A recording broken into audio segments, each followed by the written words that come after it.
23 में एवं व्याख्यातम व्याख्यात अवधि ज्ञानम,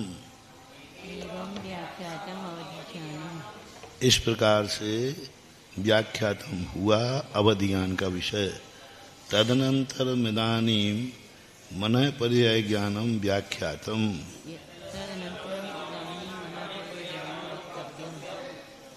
अब इसके अनंतर्गत मन पर्याय ज्ञान का वक्तव्य करना चाहिए। तस्य भेद पुरस्सरम लक्षणम व्याख्यासु रिदमाह व्याख्यासु रिदमाह।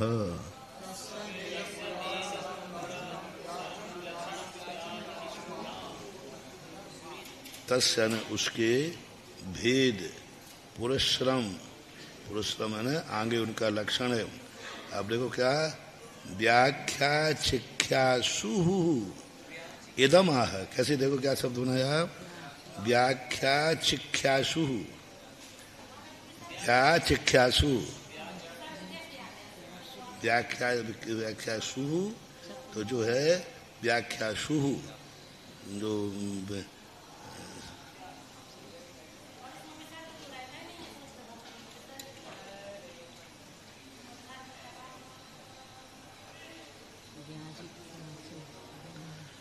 सु है ना, सु सब व्याख्यासु, ये सप्तमी विभक्ति नहीं है।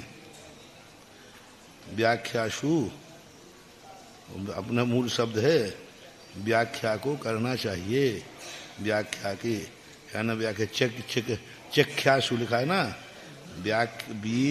चिख्यासु, चिख्यासु बोलते हैं जिज्ञासु, जिसकी इच्छा है, आवश्यकता इच्छा है ना, उसकी विशिष्ट कथन करने की इच्छा है, व्याख्यासु। तो चिख्यासु, चिख्यासु शब्द ना, जिज्ञासु, जिज्ञासु शब्द कैसे बनेगा, जिज्ञासु बनता है कि नहीं, पिपासु, ये तो कृदंत शब्द है, जिज्ञासु, चिख्यासु, मतलब सप्तमी विभक्ति नहीं है यहाँ। हाँ हाँ, उकारांत का एक वचन, जिज्ञासु बनता है कि नहीं, जिज्ञा के इच्छुक, पिपासु या इसके इच्छुक है, इसलिए यहाँ चिख्यासु है ना, वह है इसका इच्छुक है। हाँ, क्योंकि सप्तमी विभक्ति में विसर्ग तो आई गई नहीं, तो यहाँ क्या बना दिया इन्होंने, विसर्ग तो आया है, तो अब विसर्ग कहाँ बनेगा। कभी कभी क्या है, विभक्ति को देख करके हम शब्द का ज्ञान कर सकते हैं। मान लो अपन ने अभी चिख्यासु शब्द कभी नहीं पढ़ा, सुनने में भी नहीं आया, चिख्यासु शब्द जो है अपने सुनने में नहीं आया, तो अपन अपने अपने एवर्ट में क्या है, जहाँ सु आए तुरंत कौन सी लगाना भक्ति, रटी हुई है सु शब्द आया है सुसृष्टि में और कु कुत्सित अर्थ में। हाँ, कु किस अर्थ में, कु कुत्सित अर्थ है, और सु, हाँ ऐसे ही एक संस्कृत पढ़े हुए कुंवर साहब थे, तो वे ससुराल गए, तो उन्होंने कहा कुंवर साहब, अरे कुंवर साहब कु कुत्सित अर्थ है, मुझे कुत्सित पर बोल रही है। सासू बोले कुंवर साहब नाराज, तो फिर तुमने बोला कुत्सित पर, कुत्सित अर्थ है, कुत्सित अर्थ है। कुछ से तरते, कुंवर होता है ना कुंवर, तो कुआं में कू लगा ना, तो अब वे क्या करें, वो कुछ से तरते, कुछ से तरते, कुछ से तरते। और सासू कहे कुंवर साहब नाराज, अरे कुछ से तरते। अब संस्कृत पढ़ी हुई सासू तो थी नहीं, कुछ से तरते। अब इतने में कोई वो दूसरा पंडित आ गया, क्या बात है, कुछ से तरते, कुछ से तरते। तो सासू तुमने क्या बोल दिया, कुछ से? कहीं भैया मैंने तो कुछ नहीं बोला, तो आइए कुंवर साहब, पर से चिल्लाने लगे कुछ से तरते। इनको कोई ऊपरी बाधा हो गई।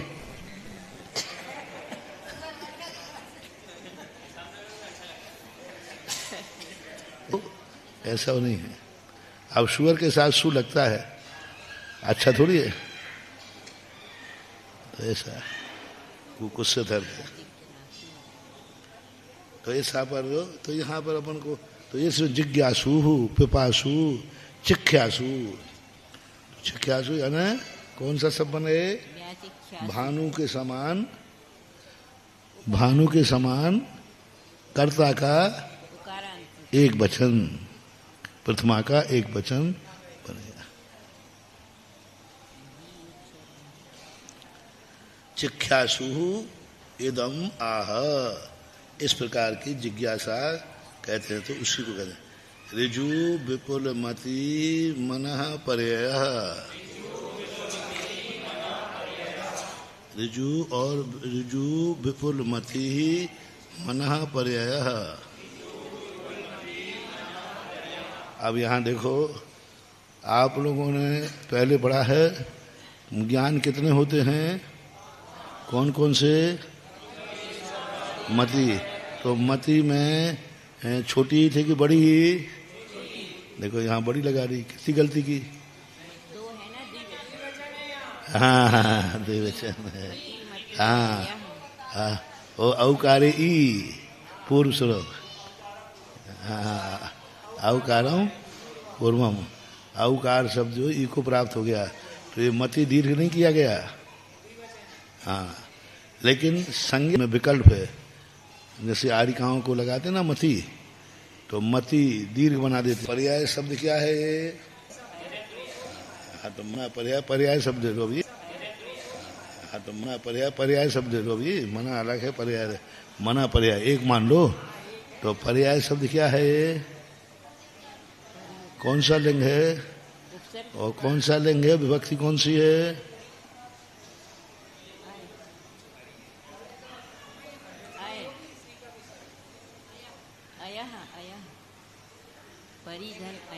नहीं पर्याय, पर्याय शब्द बन जाएगा। पर्याय हाँ वो तो ठीक है, विभक्ति है, लेकिन यहाँ शब्द पर्याय बन गया। पर्याय मना पर्याय एक शब्द बन गया, नाम है ना, यहाँ संज्ञावाचक है। तो अब मना पर्याय है, तो मना पर्याय कौन सा लिंग में जाएगा? पुल्लिंग में। ज्ञान कौन से लिंग में जाएगा? तो इसको नपुंसक लिंग मान लें।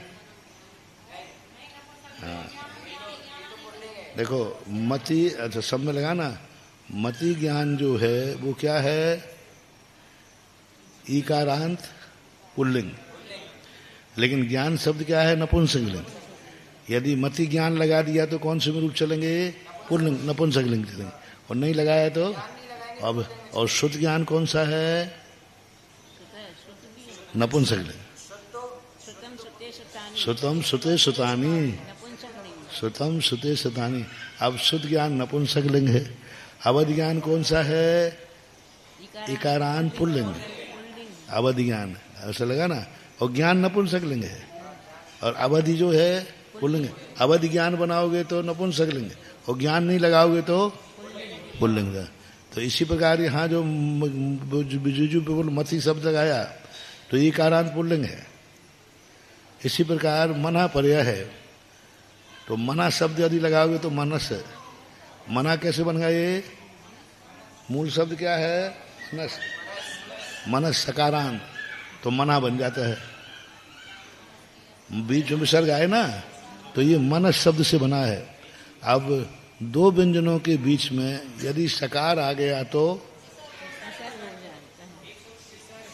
हाँ, दो व्यंजनों के बीच में यदि सकार और रकार आ जाए तो वह विसर्ग। तो ये मनस शब्द है। तो मनस शब्द से क्या बन गया? मूल शब्द है मनस। लेकिन दो व्यंजनों के बीच में यदि सकार रेफ आ जाए तो क्या हो जाता है, विसर्ग बन जाए। तो ये मनः पर्याय, मनः पर्याय ये अकारांत पुल्लिंग शब्द है, पुरुषः मनः पर्याय। तो ये कर्ता का एक वचन मानना चाहिए। ऋज्वी निर्वर्तितः प्रगुणाचः, ऋज्वी निवर्तितः प्रगुणाचः। ऋज्वी, ऋजु से ऋज्वी बना दिया इन्होंने। ऋज्वी शब्द क्यों बना दिया, ऋजु सरलता, ई आ गया ना ई। अच्छा चलो वो बन गया, वो तो बन गया, ऋजु से वो बन जाएगा, उसे वह आ जाएगा वो। लेकिन ई बड़े ई कहाँ से आ गई,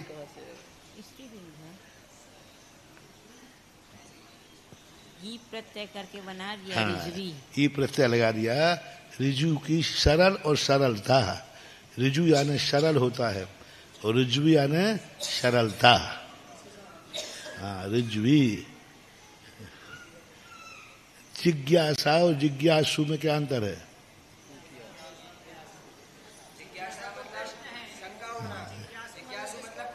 कर रहा है ना, जिज्ञासा में जिज्ञासा। इसी प्रकार यहाँ ऋज्वी, ऋज्वी यानी सरलता जिसमें होती है। निर्वर्तिता सरलता जिसमें उत्पन्न हुई है। प्रगुणाचाह, प्रगुणा ने प्रकृष्ट गुण जिसमें है। कस्मिन निर्वर्तिता,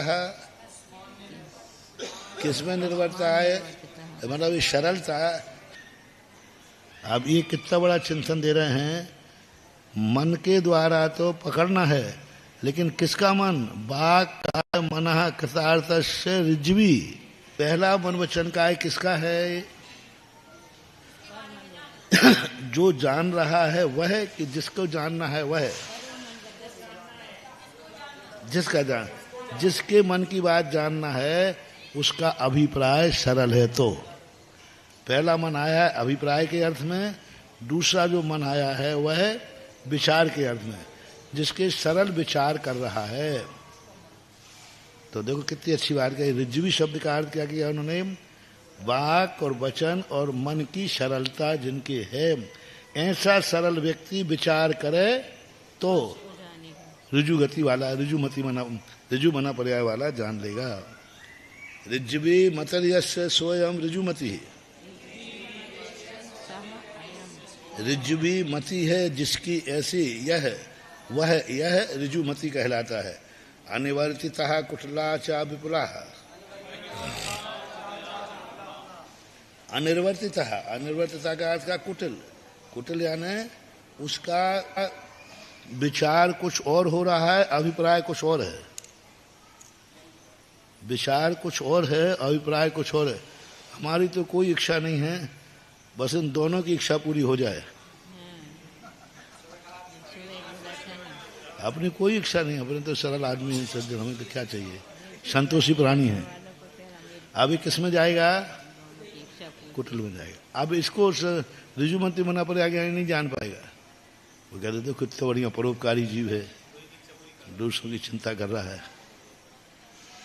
तो ये विपुल मति चाहिए ऐसे लोगों के लिए।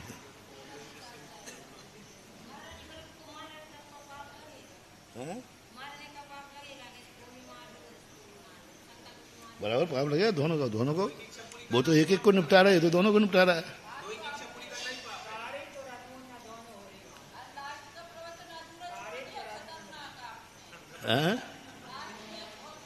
देखो प्रवचन हमेशा ऐसे छोड़ना चाहिए जिससे बार से बालों का भी धंधा चलता रहे। हाँ, अब महाराज ने कहा है क्रोध, अति क्रोध चाहिए, वो क्रोध जो मर्डर करने वाला हो। और ये भी मैं भी मर्डर कराऊंगा उससे, बस यही पकड़ लेगा। मैं चाहता ही हूँ कहानी वहां छोड़ना चाहिए जिसमें व्यक्ति आगे के लिए या तो बुद्ध दूसरे दिन विषय मिलता नहीं है फिर वो घड़ी दिख जाती है ना। लेकिन महाराज जी दूसरे दिन फिर वो विषय रहता नहीं है। अब पता नहीं कहाँ दूसरा विषय आ जाता है।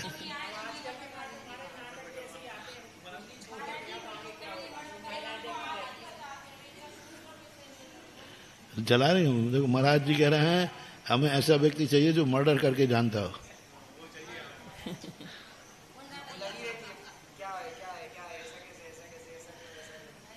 क्यों डर रहे हो? अपना मन की अपना अभिप्राय चोखा होना चाहिए।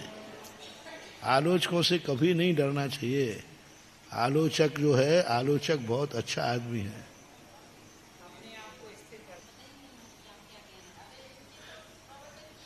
तो वो उद्देश्य सुनना भी नहीं चाहता। आलोचना करने वाला उद्देश्य सुनना भी नहीं चाहिए। हम सुनाएंगे भी तो वो तो यही पकड़ लेगा, देखो महाराज ने कहा, उतने ही निकालेगा वो।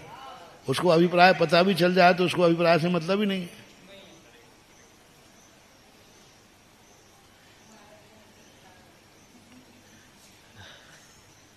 देखो दुनिया में कोई जिंदा रहे या नहीं रहे, पर सही एड्रेस देता है आलोचक।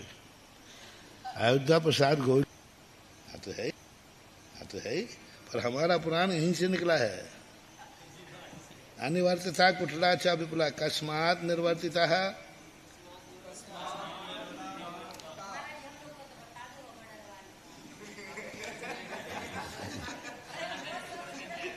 अब पुनः जिज्ञासा पूछ लेना या कल आ जाएगा, ध्यान में आ जाएगा।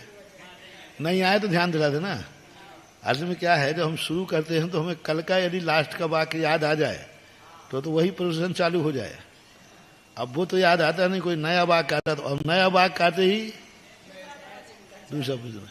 अब वो अंतिम वाक्य यदि याद आ जाए कि हमने अंतिम कौन सा वाक्य छोड़ा था, अब कोई वो याद दिलाने वाला हो कि अंत में यहाँ छोड़ा था, तो फिर प्रॉब्लम वही लग जाएगी।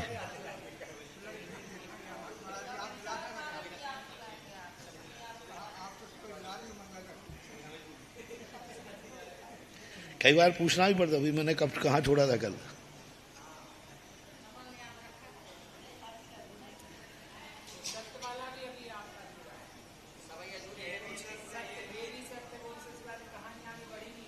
अच्छा अभी वो, अच्छा वो माता के वाले में, माता वाला, हाँ वो भी ध्यान रह गया है। हाँ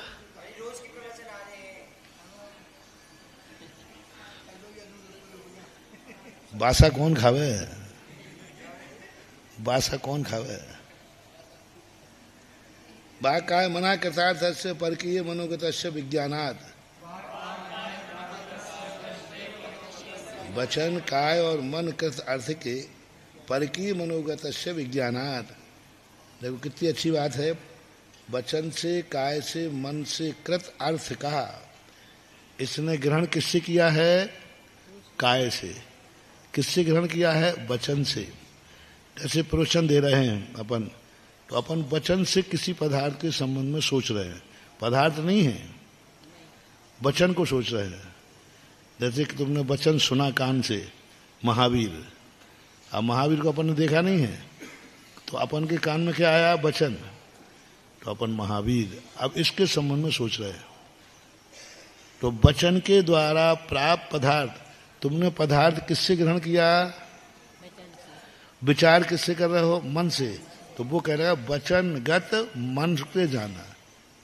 वो विचार आंखों से नहीं देखा, काय से छू करके हमने ऐसा छुआ, ये क्या है, इस पे विचार कर रहे हैं। तो अब इस किस पे विचार कर रहे हो आप? जो काय से ग्रहण किया। पदार्थ हमने किससे ग्रहण किया? काय से। और विचार किससे कर रहे हैं?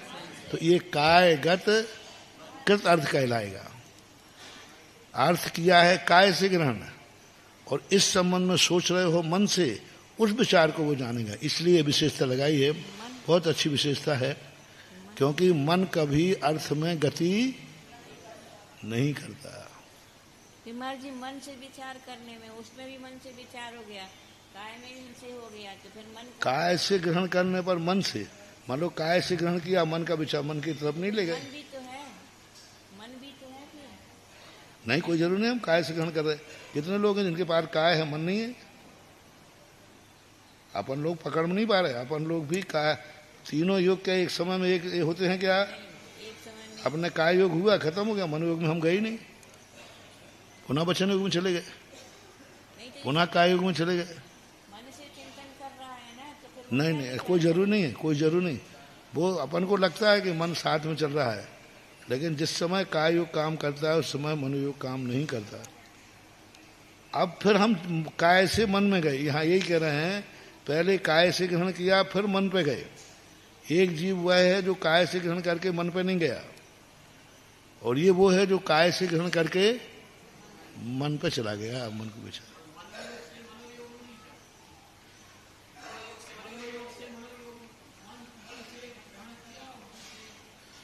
हो सकता है मन से तुम विचार करोगे, क्या करोगे?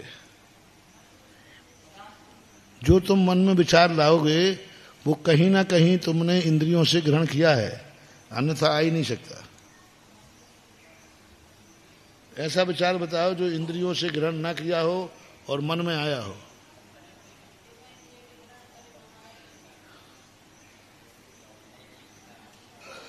ऐसा कोई स्वप्न बताओ जो कभी इंद्रियों से दृश्य ना हो और वो स्वप्न आया हो,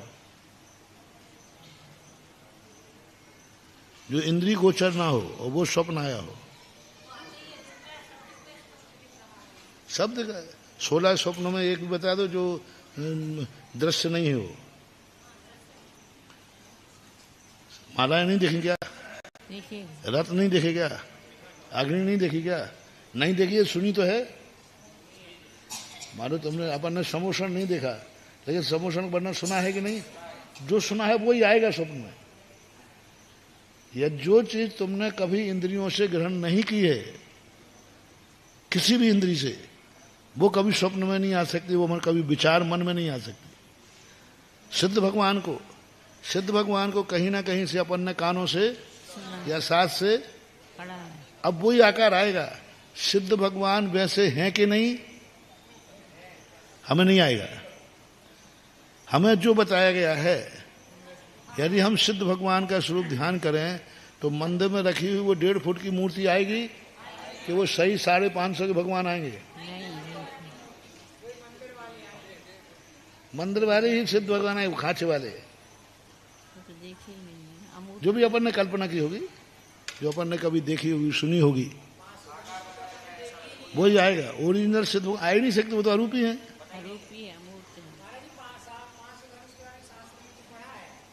तो पढ़ा हुआ ही तो आएगा, पढ़ा है तो वो तुम्हें जैसा आ रहा है वैसे है क्या? वहां वो कल्पना है, क्योंकि वो तो अरूपी है, और अरूपी अपने ज्ञान का विषय। अपन ने तो कोई आकार उन्हें बताया है, वो खाली स्थान जैसा है। तो मन में कभी भी हो कोई ना कोई इंद्री, इसमें कहा था ना, 9 इंद्री क्यों कहते इसे? इंद्रियों के द्वारा जाने हुए पदार्थ में ही जिसकी गति होती है उसको मन कहते हैं। यदि इंद्रियों की गति नहीं हुई है तो वो मन, उसकी गति हो ही नहीं सकती। 9 जहां लगा हो, 9 कर्म, 9 कषाय, 9 इंद्री।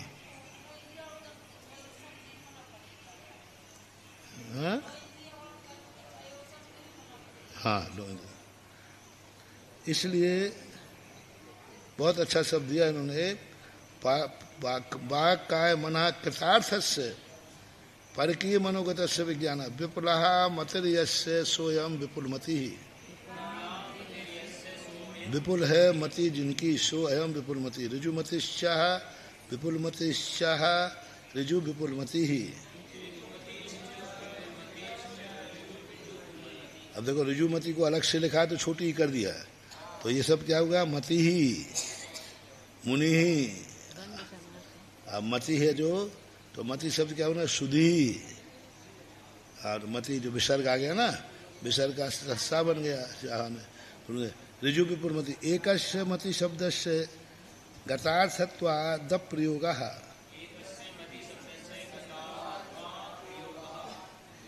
एक के जो है, एकस्य एक के, मति शब्दस्य मति शब्द के, गतार्थत्वात् गति अर्थ होने से। हाँ, अच्छा, एकस्य मति शब्द, ऋजुमति विपुलमति 2 देना चाहिए था, तो एक मति शब्द क्यों दिया?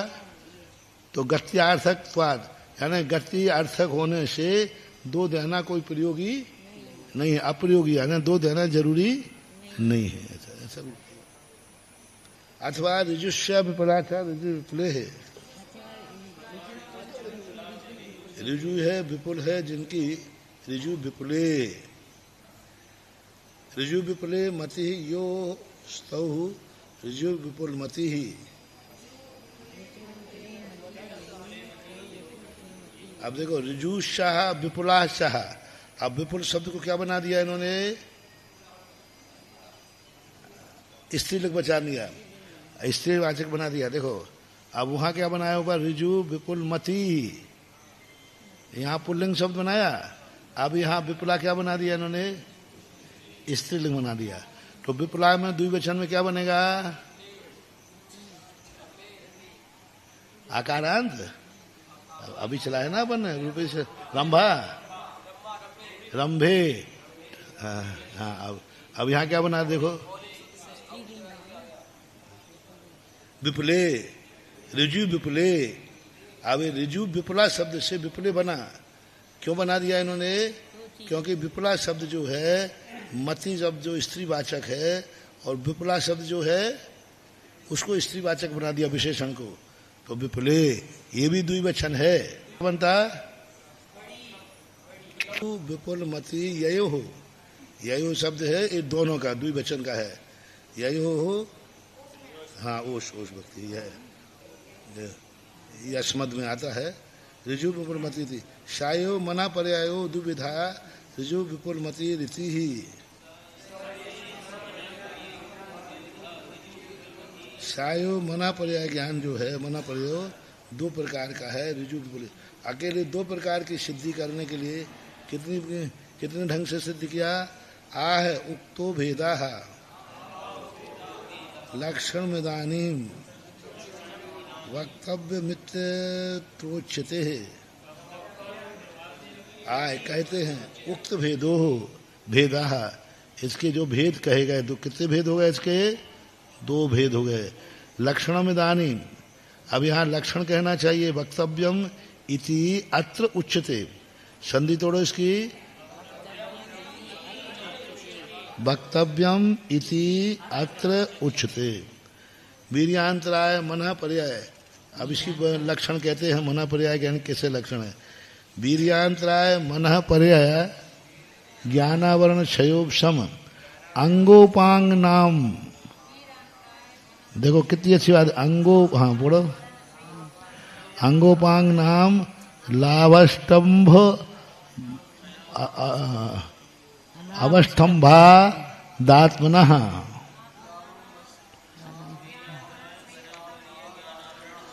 परकीय मनः संबंधेन लब्धि वृत्ति रूप योग मना पर्याय। अब देखो अर्थ लगाओ, वीर्यांतराय है, पहला शब्द क्या है, वीर्यांतराय सभी के साथ लगाना चाहिए। अब मनः पर्याय ज्ञानावरण क्षयोपशम, मना पर्याय ज्ञानावरण क्षयोपशम से अब इन्होंने विशेषता दी अंगोपांग नाम कर्म। अवध ज्ञान में दी थी क्या, श्रुत ज्ञान में, मंत्र ज्ञान में नहीं दी। अंगोपांग नाम कर्म यहाँ मना पर्याय ज्ञान में लाए। अंगोपांग नाम कर्म से मन की रचना हुई है, तो क्योंकि मति ज्ञान जो है अकेले अंगोपांग से ही उत्पन्न होता है, सो बात नहीं है। द्रव्य मन की रचना होती है ना, समझना बहुत बड़ी बात है। मति ज्ञान को अंगोपांग नाम कर्म क्यों नहीं कह रहे हैं, देखो सूक्ष्मता से बताओ। क्या मति ज्ञान इंद्रिय और मन के बिना 336 वेद बनाए हुए ऐसे बनाए कि नहीं, तो वहां अंगोपांग आना चाहिए। उदाहरण दो जहां मति ज्ञान है लेकिन अंगोपांग नहीं है।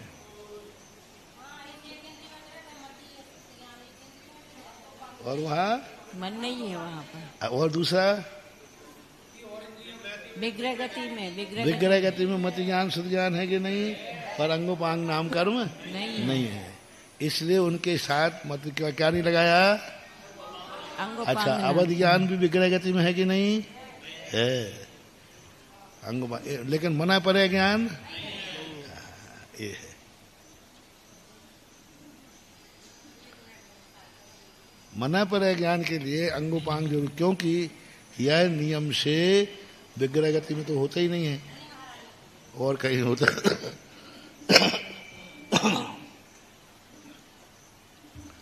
अंगोपांग नाम कर्म का विशेष उदय चाहिए। अब यह विशेष समझने के योग्य है, जिज्ञासा बन जाती है कि मनः परय ज्ञानी के लिए मनः परय ज्ञान के समय अंगोपांग नाम कर्म की क्या जरूरत पड़ी, क्योंकि ये तो प्रत्यक्ष है। प्रत्यक्ष ज्ञान किसे कहते हैं? बोलो, प्रत्यक्ष ज्ञान किसे कहते हैं? परिभाषा पहले पढ़ गया है। प्रत्यक्ष ज्ञान किसे कहते हैं? हाँ बोलो, जैन सिद्धांत प्रवेश का है? नहीं, प्रत्यक्ष एक मिनट, इंद्रिय और सहायता के बिना, इंद्रिय और मन की सहायता के बिना जो जानता है उसे प्रत्यक्ष कहते हैं। अब उसका नाम क्या है? एक देश प्रत्यक्ष, और वो बात की बात है। तो अब यहाँ अंगोपांग नाम कर्म की क्या जरूरत पड़ी थी?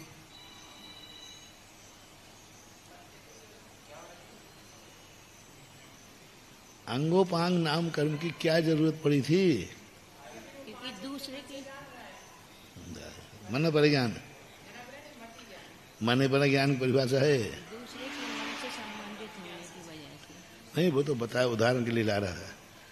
यहाँ ये है, अवधि ज्ञान जो है अवधि दर्शन पूर्वक होता है।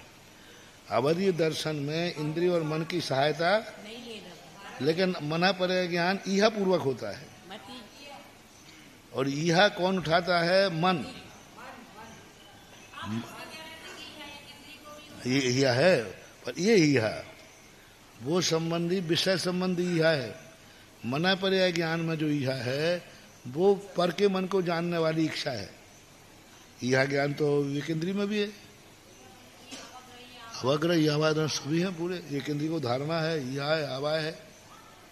पर यह जो है मति पूर्वक, अन्यथा अंगोपांग नाम कर्म की जरूरत, यदि आप कहो कि अंगोपांग तो अवधि ज्ञान में भी चाहिए, फिर अवधि ज्ञान भी तो असंगिक तो होता नहीं, संगिक होता है। पर यहाँ मना पर ज्ञान अंगोपांग नाम कर्म का उदय कैसे करो? अंगोपांग नाम कर्म के बिना कभी भी हो नहीं सकता। कोई भी शब्द डालें तो उस पर सोचो कि यहाँ जब प्रत्यक्ष था तो अंगोपांग नाम कर्म की जरूरत क्यों थी? मन से तो जान नहीं रहा है, मन की बात जान रहा है, मन से जान रहा क्या? तो उससे तुम्हारा क्या लेना देना है? उसके मन की बात तुम मन से जानोगे कि मना पर ज्ञान से?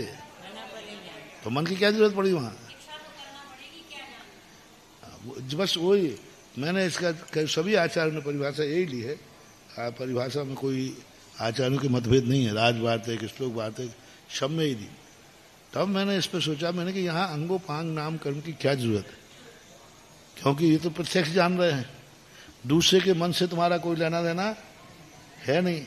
और जब मना पर्याय ज्ञान लगाएंगे तब कोई भी अंगोपांग नाम कर्म काम करता नहीं है, कोई मतलब ही नहीं, प्रत्यक्ष है, इंद्रिय और मन काम करते नहीं। बस एक ही जगह मात्र अंगोपांग नाम कर्म पड़ रहा है।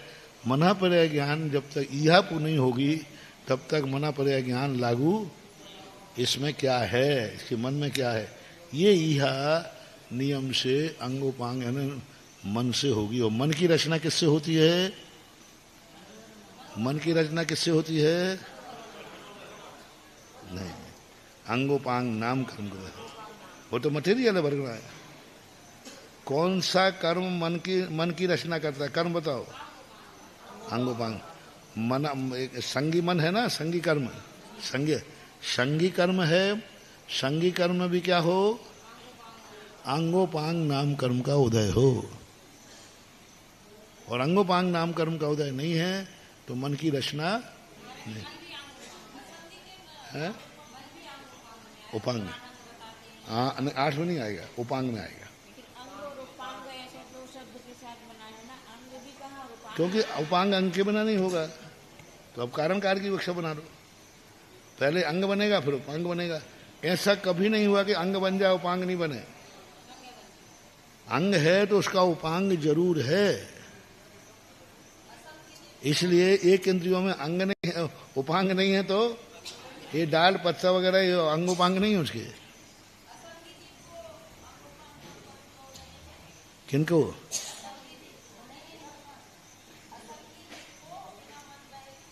अंग उपांग नाम कर्म का उदय है।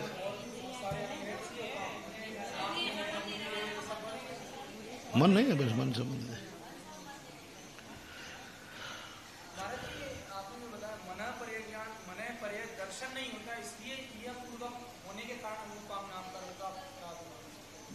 अन्यथा अन्यथा क्यों? क्या है, विषय को हमेशा खुला रखो। ये अपन ने यहां सोच लिया, यदि ऐसा नहीं है तो फिर कैसा है? हाँ। कोई प्रश्न कह सकता कि भाई ये यहाँ ये अर्थ नहीं, कैसे निकालेंगे? तो ऐसा नहीं निकालोगे तो फिर कैसा निकालोगे? कुछ तो होगा ना कारण, बिना कारण के तो दिया नहीं। वकील करता है ना वो, अपना तुमने ऐसा किया, ये ऐसा है क्या? वगैरह नहीं है। यदि यह नहीं है तो फिर क्या है? यह गलत है तो फिर सही क्या है? ऐसे यहाँ अंगोपांग यदि गलत है, यहाँ के रूप में नहीं तो फिर किस रूप में ले?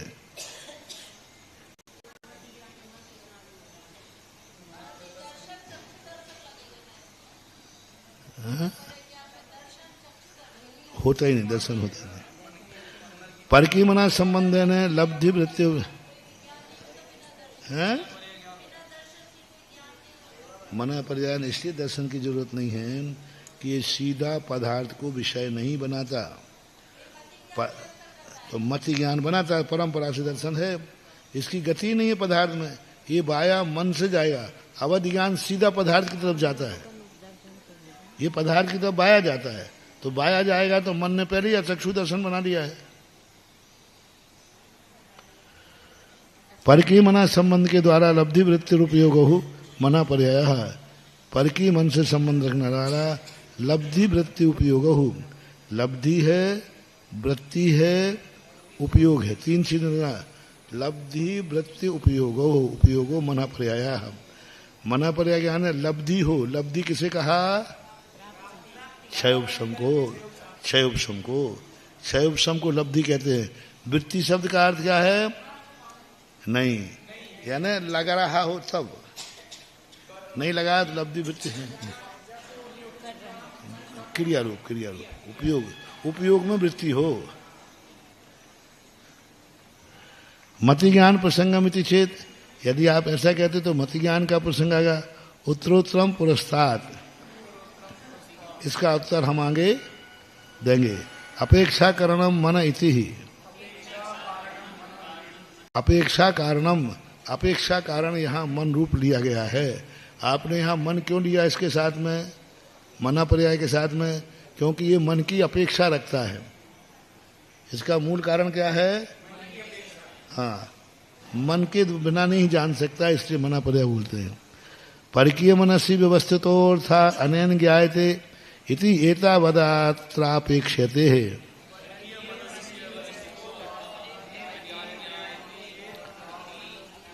परकीय मन में स्थित व्यवस्थित अर्थ को अनेन ज्ञायते, अनेन यानी जिसके द्वारा जानता है, इति एतावत अत्र अपेक्षते, इस प्रकार का यहाँ अपेक्षा करता है। किसकी अपेक्षा करता है? उन्होंने कहा ना अपेक्षा कारणम, तो अपेक्षा कारणम का अर्थ क्या है? पर के मनस व्यवस्थित अर्थ अनेन ज्ञायते, पर के मन में व्यवस्थित अर्थ को जिसके द्वारा जानता है, इसलिए यहाँ अपेक्षार्थ समझ लेना चाहिए।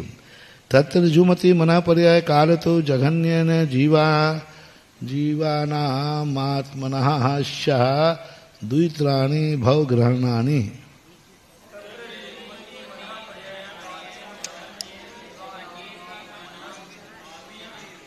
ऋजुमति मना पर्याय ज्ञान द्वारा काल की अपेक्षा जघन्य से जीवानाम आत्मना स्याः, जीव के आत्मा के दो तीन भव ग्रहणानि, दो तीन भव को जानता है।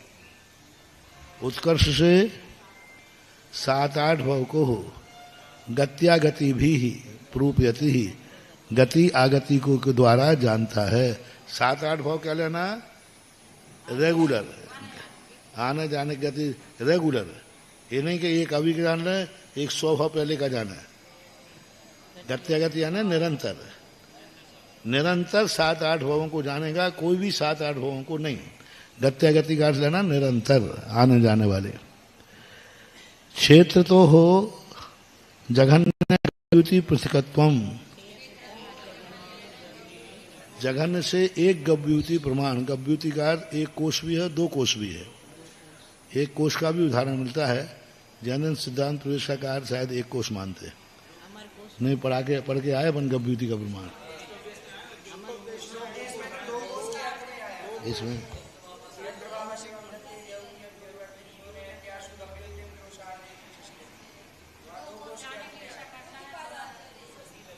एक कोश भी लेते हैं। अमर कोश में हाँ, तो इस गव्यूति प्रमाण को जानता है। उत्कर्ष ने 700-800 योजन, नहीं 7-8 योजन, शत नहीं लगाया, शत नहीं लगाया, 7-8 योजन तक जानता है। द्वितीय कालतः जगन्य ने सप्ताष्टौ, द्वितीय ने विपुलमति जो है जगन से 7-8 भाव। ये गति यानी रेगुलर असंख्यात भवों को जान लेता है विपुलमति। क्षेत्रता जगन्य ने योजन पृथकत्वम उत्कर्षण मांसोत्तर शैलस्य अभ्यंतरम न बही।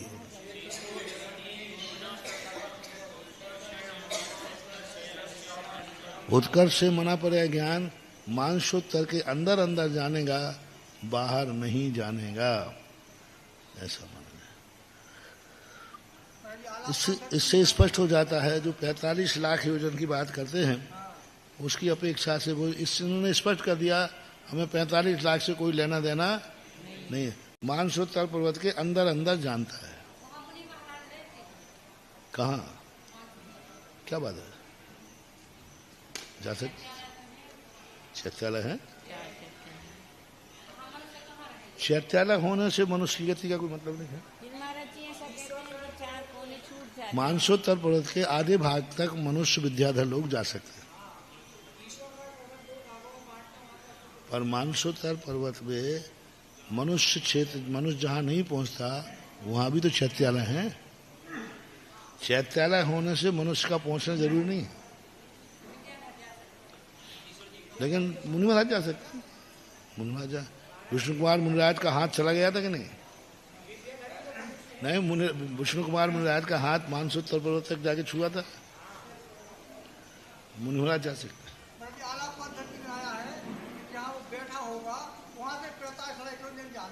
नहीं, वो ऐसा मानेंगे तो उससे बहुत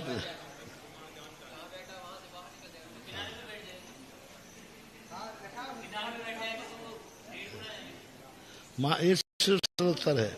मानसोत्तर पर्वत के अंदर जानता है बस, और ना वही सब, इससे सब कुछ सिद्ध हो गया। दूसरा फिर अभी एक क्षेत्र नहीं मिला, अभी एक क्षेत्र सुनो, मानसोत्तर पर्वत का तो उन्होंने प्रमाण दे दिया, ऊर्ध्व और अधो का कहीं नहीं मिल रहा है। वो ऊंचा कितना जानेगा, नीचे कितना जानेगा, ये नहीं मिल रहा है। अब इससे पारिशेष न्याय से लग रहा है कि मनुष्य की गति जहां तक है वहां तक जानेगा, पर इन्होंने मानसूत्र दे दिया, ऊपर भी दे देते जो मेरू पर्वत, नहीं जानेगा।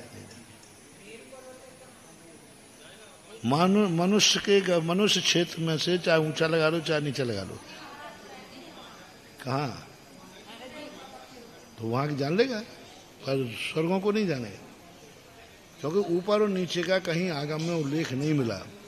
अपन उल्लेख लगा रहे हैं मानसोत्तर पर्वत से कि मेरू पर्वत से ऊपर नहीं जाएगा।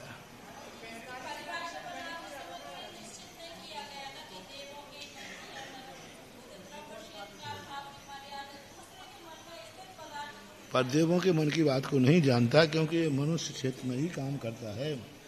फिर तो फिर जाकर के मानसोत्तर पर्वत के बाहर भी त्रियंश है, उनकी बात की मान को जान रहे हो ना।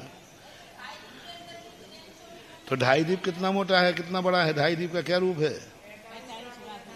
ऊंचाई कितनी? 2.5 दीप में ऊंचाई कितनी लोगे? 1,40,000 वजन। 2.5 दीप की ऊंचाई कितनी बताई? सुदर्शन 2.5 दीप का घन क्षेत्र कितना बताया? वो तो लंबाई चौड़ाई है, व्यास है। घन मध्यलोक का घन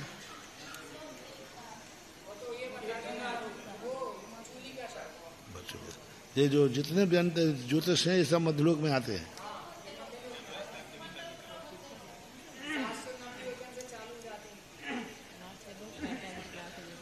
तो इस प्रकार के द्वितीय कालतः क्षेत्रता जगन्य ने योजन प्रतिकत्वम उत्कर्षण मांस ठीक हो गया। ठीक है ना बस। हैं? मनुष्य का नाम मतलब मनुष्य नाम का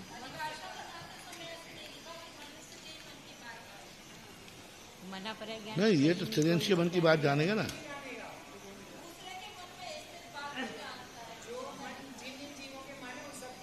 मांसोत्तर अंदर अंदर होना चाहिए, बुझिए बस। नहीं, देव को नहीं जानेगा, मनुष्य समझ। चाहे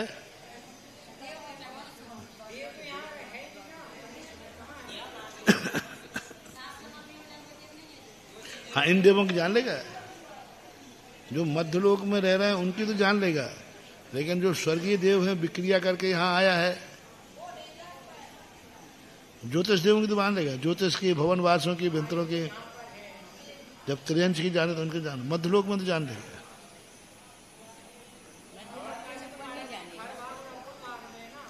हाँ, तो वो मध्यलोक में ही तो आते। मध्यलोक उनका गणना मध्यलोक में ही करते। 1000 योजन से नीचे नहीं है। 1000 जो मेरू की जड़ जो है वो 1000 योजन में ही ये भवनवासी में अंतर है। 1000 मेरू के जड़ के नीचे नहीं है। वो सब वो मेरू का 1000 योजन में सब आ जाए। 180 योजन ही तो है ये पृथ्वी। और नीचे मेरू पर्वत कितनी जड़ है? फिर यानी तुम्हारा चित्रा पृथ्वी की मोटाई 180 योजन है और मेरू जमीन में कितना धसा है? अब तो नरकों में भी चला गया ये तो। नहीं, प्रथम पृथ्वी के कितने भाग तक चलेगी इसकी जड़?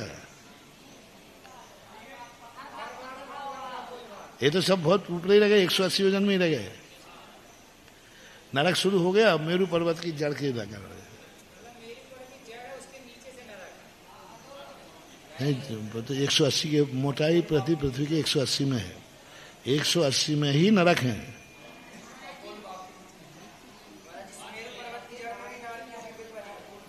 बने हो तो क्या आपत्ति क्या है?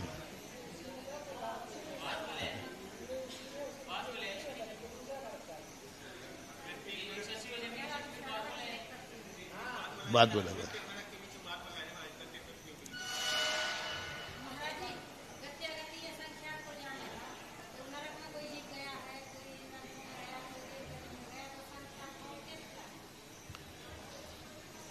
पदार्थ तो कहीं के जानेगा, मनगत। अरे वो बहुत अच्छी बात है। मनगत यदि ये विचार कर रहा है तो जानेगा।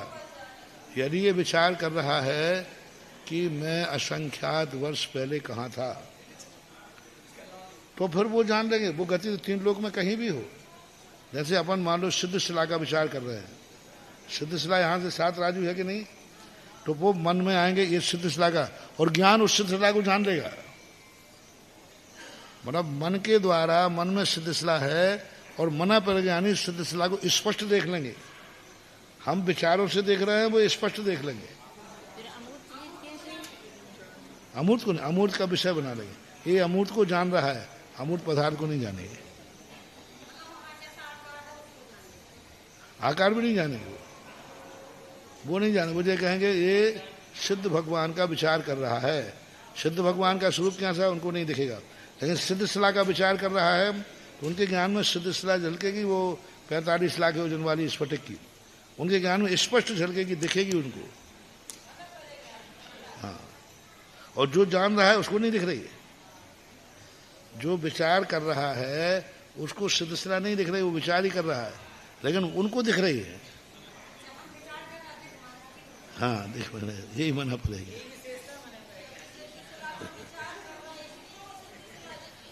बोधि समाधि।